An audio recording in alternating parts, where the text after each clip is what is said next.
Hi எல்லாருக்கும் வணக்கம். நல்லா சுவையான பாயாசம் க்ரீமியாக எப்படி செய்யலாம்னு பார்க்கலாமா?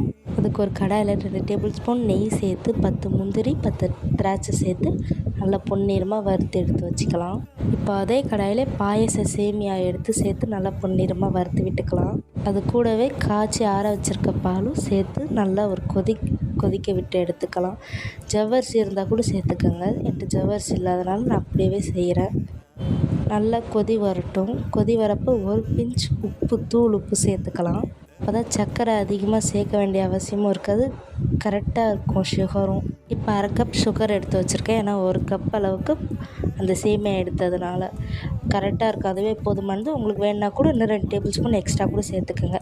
இப்போ ஏலக்காய் தூள் பண்ணி வச்சுருக்கேன், அதையும் சேர்த்துக்கலாம். இல்லைனா நீங்கள் ஏலக்காய் தட்டி கூட சேர்த்துக்கலாம். இது கொதித்து ஓரளவு திக்கானதுக்கப்புறமா இப்போ நெய்யில் வறுத்து வச்சுருக்க முந்திரி திராட்சையும் இதில் சேர்த்துக்கலாம். இப்போ இது ஒரு கிண்ணத்தில் மாற்றி வச்சுட்டு சுட சுட சர்வ் பண்ணாலும் சரி, இல்லை சில்லுன்னு ஆறி சாப்பிட்டாலும் சரி, கெட்டியாக ஆகாது, சூப்பராகவும் இருக்கும். மறக்காமல் ஃபாலோ பண்ணிக்கோங்க. பாய்.